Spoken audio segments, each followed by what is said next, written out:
olhar o Lula agora à luz do Vargas, assim, óbvio, que com distanciamento histórico necessário e tal, é um exercício muito interessante. Você morou em Cuba, eu falei que eu ia te perguntar isso, todo mundo fica curioso. Você morou 2 anos em Cuba. Como é que foi morar em Cuba? Como é que é viver lá, cara? É diferente, é outro planeta mesmo? A fronteira que eles colocaram tecnológica, que a economia chinesa sempre funciona com os bancos estatais colocando muito dinheiro nas fronteiras que eles querem investir. Compreensão, você acha que essas políticas internacionais ela realmente vai conseguir verticalizar e chegar no município? Bem-vindos ao 6º episódio do podcast Sustentável. Neste episódio recebemos o oficial de chancelaria Frederico Figueiredo para falarmos sobre a política externa e a preservação do meio ambiente. Se inscreva no canal, curta e compartilhe o vídeo para levar o tema sustentabilidade ambiental cada vez mais longe. Então, sejam bem-vindos ao 6º episódio do nosso podcast Sustentável. Hoje a gente está recebendo o oficial de chancelaria do Itamaraty, o Frederico Figueiredo, que ele é bacharel em História pela UNB. Ele é mestre em Economia, Política e Filosofia pela Universidade de Hamburgo, na Alemanha. Eu vi pelo currículo dele que ele já rodou bastante pelo mundo, né? Já morou na Embaixada de Abu Dhabi, Doha, trabalhou em Havana, em Cuba. Então, e com esse currículo não dá para falar de outro assunto que não seja relações internacionais, né? Né, Gabriel? Isso aí, meu amigo Frederico, seja bem-vindo, é um prazer tê-lo aqui conosco para falar nesse podcast sobre sustentabilidade, onde a ideia é que a gente possa dialogar sobre temas ambientais e de forma transparente, tranquila, de forma mais clara, levar uma melhor informação qualificada. Então, para mim é um prazer tê-lo aqui. Você tem bons amigos, né, que temos amigos em comum, então seja bem-vindo, é um prazer tê-lo aqui conosco. É um prazer estar aqui com vocês hoje, Danilo e Gabriel. Obrigado pelo convite. Bom, vamos tentar falar um pouquinho de meio ambiente. Não é a área que eu estou hoje, Itamaraty, mas eu peguei subsídio com colegas diplomatas que ajudaram bastante na hora de a gente preparar esse podcast, dessa relação entre política externa e meio ambiente, como é que está esse processo agora no mundo e da política externa brasileira, né? Porque o Brasil voltou com força nisso desde a participação do Lula, já antes de assumir o mandato, né, antes de assumir o cargo de presidente, ele já foi convidado para a COP27, que a gente podia falar um pouco também. Legal. E para começar, Fred, eu vou te perguntar primeiro o que faz um oficial de chancelaria. Vou fazer 3 perguntas em uma só para a gente começar a conversar. Então, primeiro, o que faz o oficial de chancelaria? Qual que é o papel do Itamaraty nas relações internacionais? E com a política ambiental internacional, qual que é o trabalho que o Itamaraty realiza? Bom, Danilo, a carreira de oficial de chancelaria é uma carreira de nível superior do Itamaraty, né, cujo ingresso se dá por meio de concurso público. Então, não é o concurso do Rio Branco, é um concurso diferente, mas a carreira é parecida e o ingresso é parecido, é por concurso público. E os oficiais, eles fazem as mais diferentes funções, assim como os diplomatas. Assim, como você pode ser de qualquer nível superior, qualquer curso superior, tem diplomata médico, oficial médico, por exemplo. O colega que trabalha comigo na divisão agora, ele é médico e faz também a gestão das carreiras, o sistema de incentivos e pensar toda essa parte de como é que é estruturar uma carreira para que ela motive os funcionários lá a trabalharem melhor e tal. Então, os oficiais, eles se assemelha um pouco à carreira de diplomata, tem o passaporte diplomático também, a gente vai para as embaixadas e fica de 2 a 5 anos. A gente faz a maioria das funções que os diplomatas fazem, a gente faz também, só que a diferença é que eles estão mais focados em atividades políticas e de negociação internacional. E a gente faz basicamente as funções consulares, a gente é vice-cônsul no exterior, a gente faz a gestão do ministério, tanto em Brasília quanto nas embaixadas. A gente faz a parte de cooperação técnica internacional, que a Agência Brasileira de Cooperação faz, que eu, inclusive, trabalhei lá, eu vou falar um pouquinho daqui a pouco. E a gente faz também a promoção comercial e cultural, que se dão tanto no Brasil como no exterior, em qualquer país onde o Brasil tem algum posto diplomático, como embaixada, consulado, vice-consulado, a missão junto à ONU, a missão em Genebra, a missão junto à comunidade dos países de língua portuguesa. Então, qualquer lugar onde o Brasil tenha postos no exterior, a gente pode ir trabalhar lá e fazer alguma dessas funções. Então, o Brasil tem mais ou menos em torno de, acho que são mais de 200 postos somados a consulados, vice-consulados, missões e embaixadas, né? E eu, particularmente, desde que eu entrei no Ministério em 2012, eu já exercia essa função de regulador da cooperação técnica internacional. Eu trabalhava com o PNUMA, com o PNUD, com o ONU Habitat, com o ONU Mulheres e com a comunidade dos países de língua portuguesa. Eu tinha que regular a cooperação que os órgãos públicos brasileiros faziam com as agências da ONU, principalmente. E aí a agência da ONU fazia um projeto piloto para o Ministério, por exemplo, da Pesca, queria implantar um sistema inovador de pesca, e aí depois, se desse certo esse projeto piloto, ele se espraiava para outros setores que também mexiam com a mesma coisa. Então, eu peguei o Bolsa Família, a Comissão da Verdade, que é Justiça de Transição. Então, a gente tinha que acompanhar esses projetos para ver se eles estavam de acordo com as diretrizes da cooperação técnica internacional brasileira. E depois também eu trabalhei com a gestão das embaixadas desde Brasília. Eu geria as embaixadas, uma parte das embaixadas do exterior, alguma parte de orçamento, e em Havana também eu trabalhei com a gestão da embaixada brasileira em Havana, que é principalmente a parte econômica, né? E neste momento eu estou lotado nesse setor de gestão das carreiras do Ministério. Então a carreira de oficial é muito parecida com o diplomata, só que você não espere que você vai fazer a negociação política de frente, assim, sabe? Quem vai fazer são os diplomatas. A gente trabalha em outras áreas, consular, como eu falei, cultural, de gestão, mas a parte política fica mais com eles. A gente pode até exercer uma função de analista, assim, mas geralmente essa é a área reservada para os diplomatas. Ah, legal. Fred, fazendo dentro desse cenário do que o Itamaraty faz e do seu trabalho dentro das embaixadas, né? Eu vou pegar uma parte que você falou, por exemplo, da parceria que a gente tem com a ONU e que a embaixada tem com a ONU, e falar da COP, né, que é a Conferência das Partes. Não tem como deixar de falar que desde de 1995, na primeira em Berlim, até a última no Egito, parece que o Brasil sempre se fez presente nessas relações, né? E aí a minha compreensão, a minha dúvida é, neste contexto, né, o Brasil tendo a maior biodiversidade do planeta, ele naturalmente, por essa condição natural, ele chega na mesa de negociações ou desse escopo dessa política internacional, ele chega para sentar na mesa mesmo com poder de decisão. Esse é um primeiro questionamento. E a segunda é, na sua compreensão, fazendo uma análise temporal, né, nesse último período, né, pegando os últimos 4 anos e talvez esses primeiros 100 dias desse novo governo. A política ambiental, ela realmente deu um norte e a sua compreensão é que ela vai ser muito mais efetiva e trazer investimento, principalmente, e retorno financeiro para o país? Ou você ainda vê uma dificuldade, não só por uma questão da gestão passada, por uma letargia, mas também por uma cisão que o mundo está tendo, que talvez possa atrapalhar esse processo, que seja a guerra, que seja algum outro fator que você possa compartilhar? Qual que é a sua visão sobre isso?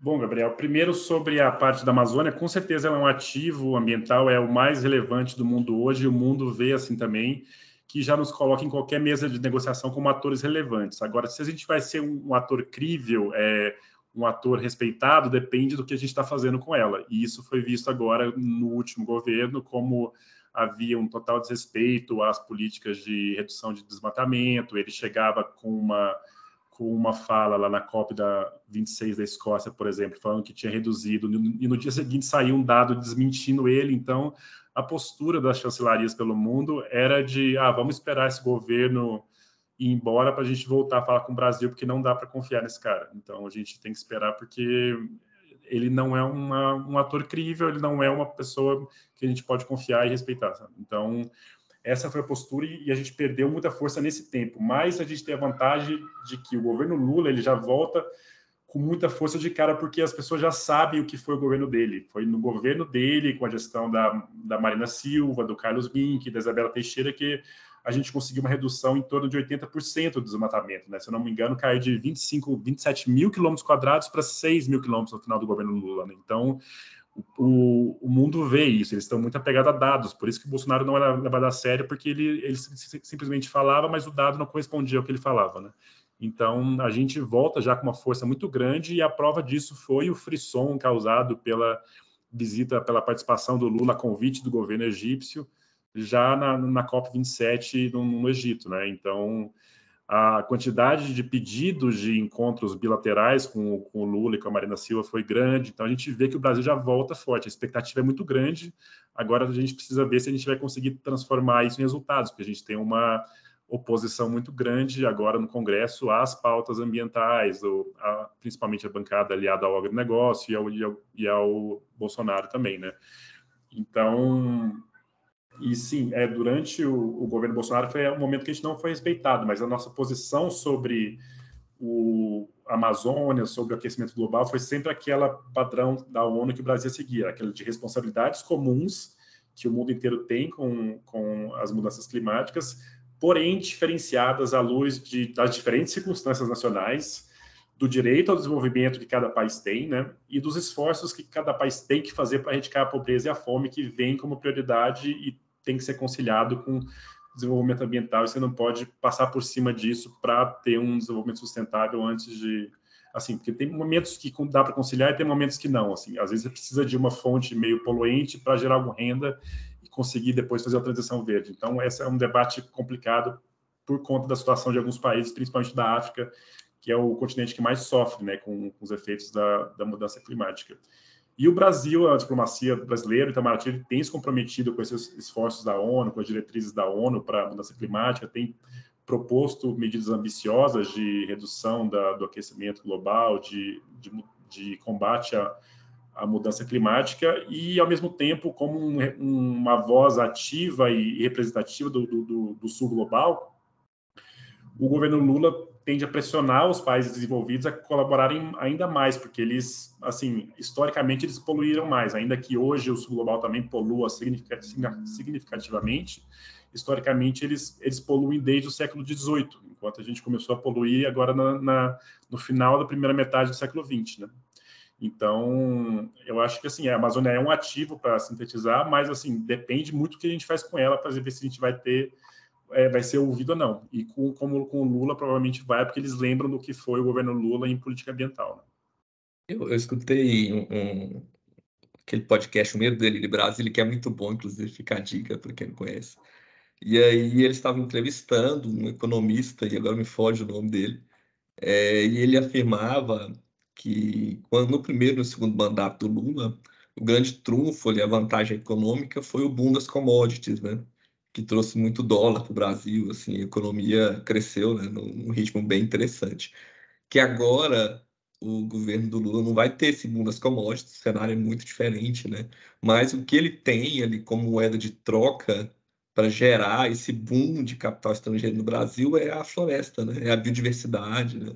É negociar com o mundo de uma forma inteligente para que preservar esse ativo ambiental que o Brasil tem seja ali o grande motor econômico, né, do Brasil, assim. Então, eu fiquei dessa entrevista, depois eu vou lembrar o nome do economista, eu fiquei otimista, bacana, é uma visão legal, tomara que o governo tenha essa visão, né? No Itamaraty tem alguma coisa nesse sentido, assim, o pessoal está otimista com isso, acha que é uma possibilidade boa para a economia brasileira preservar a floresta? Com certeza, e esse é o papel da diplomacia brasileira agora, né? Mostrar o que o governo Lula está fazendo e pressionar pela agenda do governo Lula, né? Que foi que ele colocou lá na COP27, que era o desmatamento zero em todos os biomas até 2030, conseguir recurso para atingir essa meta do governo Lula, mostrar que os órgãos de fiscalização têm sido fortalecidos já, o número de multas aumentou em 200% em relação ao ano passado, do Ministério do Meio Ambiente e Mudanças Climáticas da Marina agora, né? E mostrar que o Lula, a diplomacia brasileira, o Itamaraty, tem que mostrar que o Lula está priorizando o combate à crise climática em seu governo, né? E ao conseguir mostrar isso, ele consegue atrair mais recursos para o Fundo Amazônia e outros mecanismos de financiamento para o combate às mudanças climáticas e a preservação do meio ambiente no Brasil, né? Então, e também pressionar por aquela promessa de 2009 que não tem sido cumprida, que são 100 bilhões de dólares que os países desenvolvidos prometeram aos em desenvolvimento para que eles conseguissem fazer essa transição verde sem onerar muito a economia já combalida dos países em desenvolvimento, né? Legal. Fred, eu sempre faço uma provocação, até porque, assim, se tem um dogma, ou talvez se tenha, você como historiador, oficial de chancelaria, né, viveu em vários países, tem essa compreensão. Cara, se tem uma compreensão que as pautas ambientais são progressistas exclusivamente do campo da esquerda, sabe? Seja ela nacional ou internacional, porque aqui, principalmente nesses últimos anos, se você defendesse a pauta ambiental, naturalmente você já era condicionado à esquerda. E é isso, talvez, você, pela sua experiência internacional, e aí eu te coloco. é, Você concorda com essa compreensão que a esquerda, em algum momento, ela absorveu a pauta ambiental como uma bandeira ou não? E sim, nas relações bilaterais, né, que você tem a questão ambiental como preponderante, esse fator é, de ideologia política, ele entra nesse contexto, e aí no segundo momento, ou ainda a gente fica muito aquém nessas relações no aspecto econômico e social, e a questão ambiental, às vezes, ela é muito dita, mas tem pouca eficiência dessas relações, como muito bem dito por vocês, que ainda estamos esperando aqueles 100 bilhões prometido do protocolo. Qual que é a sua visão sobre isso? E você acha mesmo que é uma pauta da esquerda? Qual que é a sua compreensão? E melhor, né? Qual que é a compreensão externa que as pessoas têm disso? Então, Gabriel, tem muitas nuances nessa resposta aí, porque sim, de certo modo, a esquerda sempre esteve mais associada às pautas ambientais, né? Mas só que essa associação imediata já de querer desqualificar qualquer pauta ambiental usando um rótulo de esquerda, e, portanto, é pauta ambiental que eu não respeito e tal. Acho que isso é muito de uma extrema-direita agora, que tá forte agora, e não só a bolsonarista, mas mundial também, que vê um pacto globalista, ambientalista para dizer o que os países podem produzir ou não, né? Então, eu vejo muito como esse momento que a gente vive agora de desqualificação imediata das pautas ambientais, muito fruto dessa extrema-direita que cresceu muito no mundo inteiro, não só aqui nos últimos anos, né? Mas se a gente parar para pensar nos significados históricos de direita e esquerda, por exemplo, que a direita é mais associada a um pensamento mais liberal, individualista, e a esquerda mais coletivista, de pensamento mais sistêmico sobre as sociedades, há sim historicamente, uma aproximação maior da esquerda com as pautas ambientalistas que também costumam ter essas abordagens mais sistêmicas, né, de ver o meio ambiente como um todo, como ele interage a cada parte e tal, e tende a ser mais coletivista. Então, acho que tem uma certa tendência forte de associar à esquerda, né? Mas, ao mesmo tempo, essa desqualificação já de imediato é muito fruto da falta de qualidade do debate hoje no Brasil, nos Estados Unidos e em outras partes do mundo, né? Mas, assim, tentando aprofundar mais nessa cisão entre o individualismo e o coletivismo, ela nem sempre é uma divisão estanque, porque às vezes você pode aliar, por exemplo, objetivos individuais a pautas coletivas, assim, isso não é uma coisa muito separadinha, assim, por exemplo, um indivíduo que busca se enriquecer profissionalmente e financeiramente em uma carreira de um organismo internacional ambiental, por exemplo, o PNUMA, sendo que, para isso, ele precisa alcançar os objetivos coletivos de proteção do meio ambiente estabelecidos pela ONU. Então, ele aliou ali uma causa individual, que seria mais associada à direita, de enriquecer e tal, a uma causa do meio ambiente. Então, assim, como esse, tem vários exemplos dessa tensão constante entre a parte e o todo, o indivíduo e o grupo, que a natureza possui isso também, mas também as sociedades e a política possuem, né, nessa tensão entre direita e esquerda. Geralmente a direita, quando se diz mais conservadora, ela tenta manter as hierarquias e os valores do momento, e a esquerda tenta meio solapar a parte enrijecida e podre dessa hierarquia que já não serve mais. Não que a gente sempre vai criar hierarquias novas, assim, mas a esquerda está sempre contestando e tal para tentar mudar, e a direita tem mais os valores de hierarquia, de respeito à autoridade e tal, mas, assim, essa tensão é que faz com que esse movimento... Porque também a gente não consegue viver sem uma hierarquia, sem valores e tal. Mas, enfim, eu acho que, partindo agora para aspectos mais concretos, quando se considera também o meio ambiente, considera a sobrevivência das espécies, o que inclui o ser humano e, obviamente, transcende pautas exclusivamente de esquerda ou de direita, né? Então, nesse sentido, o meio ambiente definitivamente ele não é, ou ao menos não deveria ser, né, uma pauta exclusivamente associada à esquerda. Só que, como eu disse, como o debate político atual no Brasil e no mundo carece muito de qualidade, as opiniões sobre o tema, às vezes, perdem essas nuances e as pautas ambientais já são prontamente desqualificadas por militantes da extrema-direita como sendo pautas irrelevantes, exclusivas da esquerda, né? Então, é urgente que se reveja isso. E sobre a sua última pergunta, sobre se o fator ambiental pesa mais do que o econômico na política internacional, eu acho que o econômico ainda pesa mais. Mas ainda a gente está vendo já uma mudança disso, por exemplo, nas travas que a União Europeia tem posto ao acordo com o Mercosul. Isso é baseado não só numa estratégia de negociação, mas numa lei aprovada no Parlamento Europeu, uma lei anti-desmatamento, agora aprovada recentemente, em dezembro de 2022, que colocou essas travas que pode bloquear a importação de produtos brasileiros oriundos de desmatamento. Então, ela está ganhando força, a pauta econômica ainda é a prioritária, é ela que move guerras, é ela que move a maioria dos conflitos, mas, assim, só de você ver que eles estão bloqueando um acordo comercial que poderia gerar dinheiro para a União Europeia ao vender produtos com valor agregado e a gente exportar produtos primários, né, que é sempre uma boa troca para quem vende o industrializado, eles estão optando por não fazer isso por conta de uma lei que bloqueia isso, uma lei de caráter eminentemente ambiental. Tem um pouco de... tem um caráter ambiental, um certo protecionismo também, né? Tem também. No caso da França, os produtores franceses ali pressionando o governo, enfim.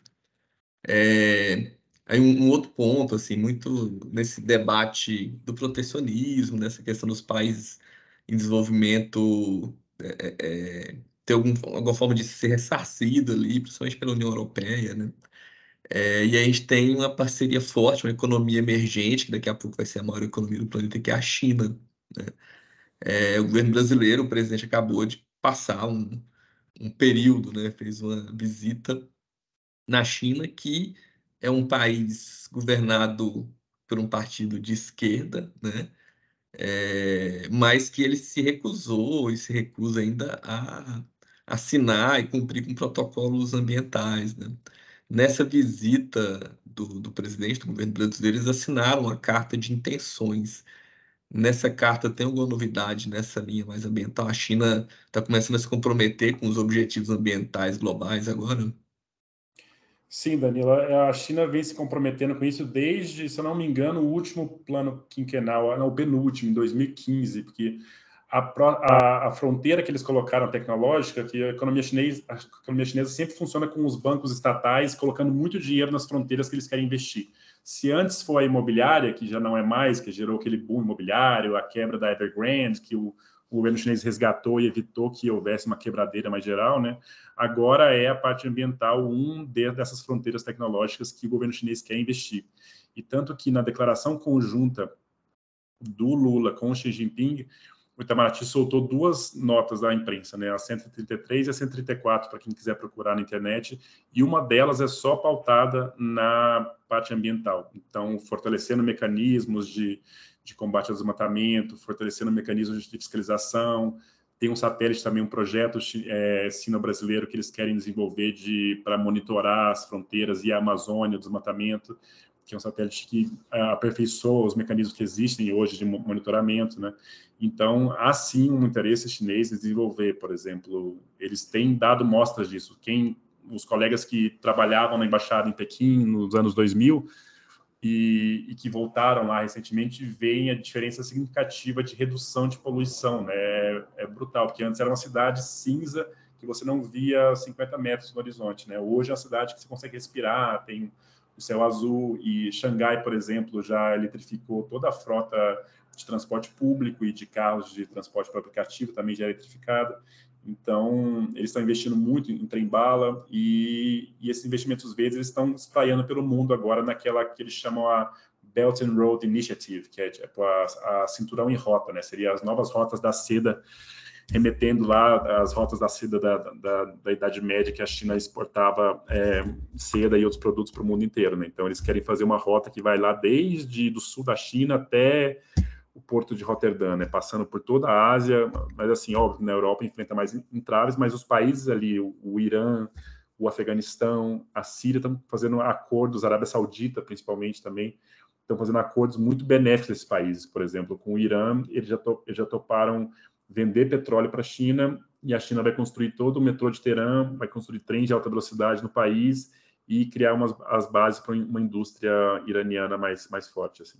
Então, os acordos da China têm sido bem melhores que os europeus, pelo que eu vejo. Assim, na África também tem um relatório de uma consultoria americana, a consultoria McKinsey, que eles fizeram um relatório chamado O Olhar Mais Próximo que Temos para a África Agora sobre a presença chinesa lá. Então, aqueles mitos de que os chineses faziam a armadilha da dívida para escravizar os países com dívida e eles nunca terem condição de pagar, isso não se verifica. O que tem lá é muito investimento de infraestrutura também, e eles empregam, a maioria desses emprega de 80% a 90% de africanos, não é só chineses, como dizem por aí também.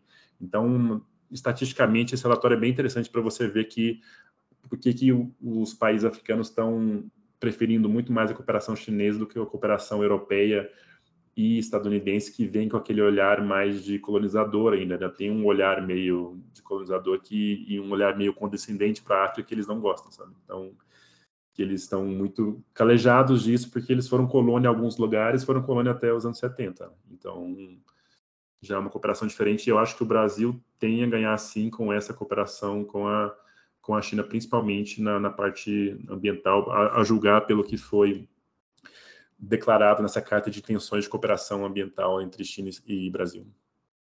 Como que a tecnologia, né, Gabriel, pode melhorar a qualidade ambiental, né, cara? Isso.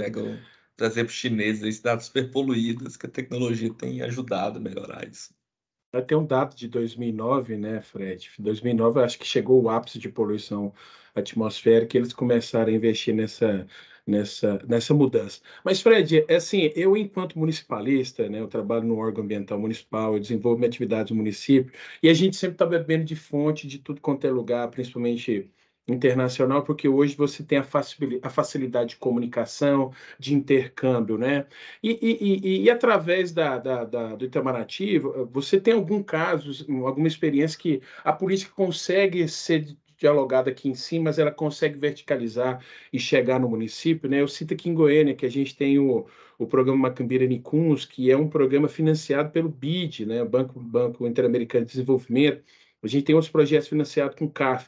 Isso é uma realidade ou é um ponto ainda, né? E a ideia é a seguinte: a Goiânia hoje é uma cidade SESI, uma cidade emergente sustentável, ela está dentro desse escopo desse projeto, mas pela sua compreensão, você acha que essas políticas internacionais ela realmente vai conseguir verticalizar e chegar no município? Porque eu sempre brinco, sabe, Fred? Ninguém mora no país nem no estado, todo mundo pisa no município, mora no município, saca? Sim. Bom, eu não tenho exemplos concretos de cabeça agora, mas assim, na verdade, tem um que até que eu trabalhei com ele. Assim, quem não sabe, o Bolsa Família é um projeto idealizado pelo PNUD da ONU, que quando eu cheguei na ABC, na Agência Brasileira de Cooperação, ele estava em fase de conclusão, que foi lá por 2012, assim, para ver se ele tinha atingido todos os objetivos, e foi um projeto muito bem sucedido que veio de uma cooperação técnica internacional do Ministério do Desenvolvimento Social, no MDS na época, com a mediação do Itamaraty e a prestação de cooperação do PNUD da ONU. Então, esse é um exemplo assim, de uma política que foi bem sucedida no Brasil, tanto que até o governo Bolsonaro, que de direita manteve, de tão bem sucedida que era, ela foi copiada em várias partes do mundo, e como esse, eu imagino que existam vários outros. A própria ABC tem muitos casos de sucesso, assim, e, por exemplo, uma coisa mais intangível, que também passou nas minhas mãos, que era a parte da Comissão da Verdade. É uma coisa que a gente vê que os argentinos fizeram e ninguém mais lá fala de ditadura, assim. É uma coisa mais intangível, assim, mas que não tem um aspecto concreto, prático, imediato para a população que chega na ponta do município, mas você vê que o argentino de direita não fala em voltar à ditadura como fala o brasileiro de direita, que alguns, né, não quero generalizar, mas alguns ainda falam em volta dos militares. Assim, e é uma política de transição que aparentemente parece algo intangível, abstrato, que não vai chegar na cabeça das pessoas, mas chega, sabe? A punição é pedagógica também para esses casos, para que esses casos não se repitam e para que a gente não tenha mais nenhum flerte com regimes ditatoriais. E teve um caso, eu conversei com um argentino em janeiro. Eu estava lá em Floripa, na Praia dos Argentinos, a tomada de argentino, e tinha acabado de acontecer o 8 de janeiro. E era um argentino de direita, claramente, assim, pelos comentários eu percebi, assim, o cara odiava Cuba e tal, sei lá o quê. E aí ele falando que ele ficou muito preocupado pela democracia brasileira quando ele viu o 8 de janeiro, assim, sabe? Então eu bateu um estalo, assim, eu vi o significado do filme que todo mundo fala, né, do Argentina 1985, na prática ali do argentino de direita preocupado com o que aqueles malucos estavam fazendo no Brasil. Acho que o Brasil errou muito, né, nessa transição. A anistia, acho que ela não é saudável para a democracia, né? A gente tem muito crime ali, assim. Se você deixa passar uma coisa dessa, acaba passando uma mensagem completamente equivocada. assim, né? o Exército Brasileiro, cara, nesse mesmo podcast, o Medo dele de Brasília, eles abordam muito essa relação das Forças Armadas, né? Que, por exemplo, o Exército Brasileiro é um exército que ele, em todos os momentos históricos, ele sempre é envolvido com morte do seu próprio povo, né? O exército matou nas revoltas, matou na ditadura e agora, durante a pandemia, fez parte de um governo que assim, teve uma gestão trágica na pandemia que ajudou a matar muitos brasileiros, né? Mas, Então, por exemplo, outro exemplo além desse, Danilo, que eu estou lembrando agora, é o próprio, assim, o trabalho que, se você vê o fluxo comercial nos 2 governos Lula que teve de aumento que muito foi fruto também desse trabalho diplomático, de trazer negócios, tentar atrair e tal.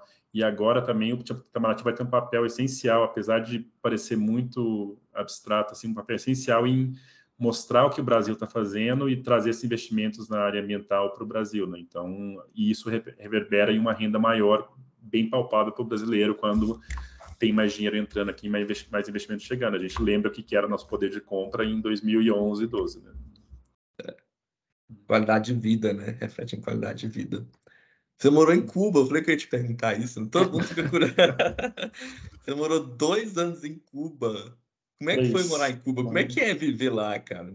É diferente? É outro planeta É o mesmo? país mais sustentável do mundo. O pessoal brincava, mas em alguns aspectos é verdade, mas assim, também a principal razão disso, na verdade, é a escassez, né? Que eles têm que reutilizar tudo e acaba que acaba sendo o país mais sustentável por conta desse motivo mais triste, né? Mas que traz tanto problema para eles.